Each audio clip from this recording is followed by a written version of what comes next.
President Biden heads to Virginia today for a campaign reception, trying to brush off his poor debate performance. But while down-ballot Democrats also panic over what's happening at the top of the ticket, a Fox News poll shows Biden is tied with former President Trump, despite Biden winning the state by 10 points in 2020. Virginia Attorney General Jason Miyares joins me now.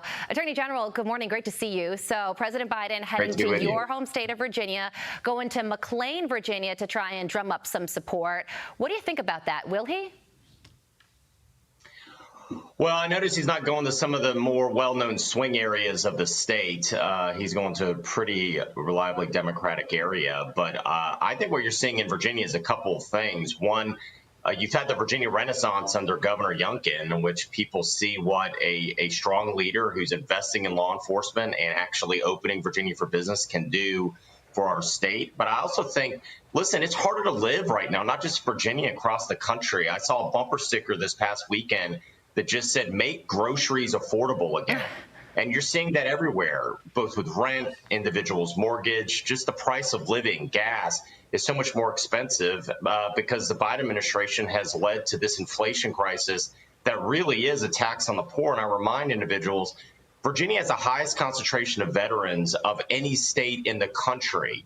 And so they've seen what the Biden administration has done, not just with our defense budget, but also the weakness abroad. This impact my hometown, my home area of Hampton Roads, centered in Norfolk at Virginia Beach, is absolutely devastated what happened in the pullout in Afghanistan and the death of the 13 servicemen that tragically gave their lives in that chaotic withdrawal that happened. And for the president to sit on stage, even though we have photos of him greeting the caskets as they were returning, and have the unmitigated gall to say that there were no lost servicemen during his time as president, really stuck in the mind of every single Gold Star family in the Commonwealth of Virginia. And Virginians have given so much in the defense of this country that really stuck so many of my constituents the wrong way. And obviously they're seeing the chaos at the border as well. All those reasons put Virginia in play. Right. Well, and he made that comment about Afghanistan during a conversation about the economy. So not only was it an unforced error, it was a lie that offended many people who he would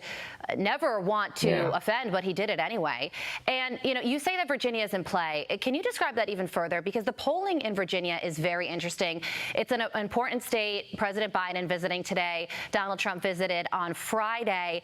They're neck and neck, but President Biden won the state by 10 points. So it looks like Trump has made up the margin, a 10-point deficit now in his favor. So do you think that Republicans could win this thing come November?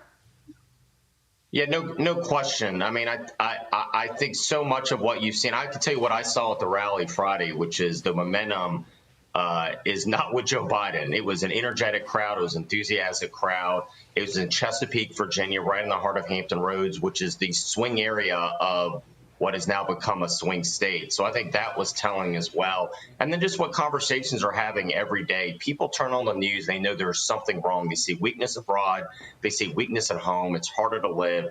And then candidly, Virginia is also a border state. We've had multiple incidences. We've had some outside of Bedford and other communities of illegals that have crossed our border illegally, come to our country and committed unspeakable acts of violence, oftentimes against women. And that has also stuck with so many Virginians, because think about it. We are witnessing the largest human migration in all of American history in the last 2.5 years under Joe Biden. Over 8 million people have crossed that border illegally. That is larger than the population of 32 U.S. states. So they are seeing that. They're saying that 83% of those that are even apprehended at the border are given a piece of paper saying, we'll see you in court at 2028 or 2029. It is the definition of a catch and release program, and they know Biden is responsible for it. So all of those factors put Virginia in play, as it's put New Hampshire and other states that the media hasn't been talking about before in play as well. And I think the Biden administration, I think, is hitting the we're running out of time here, but a National Review describes your recent actions as laying the groundwork for a gubernatorial run in 2025. Is that true? I am completely focused on 2024 in this election. I'm not speculating about my future. There'll be an appropriate time. Now's not the appropriate time.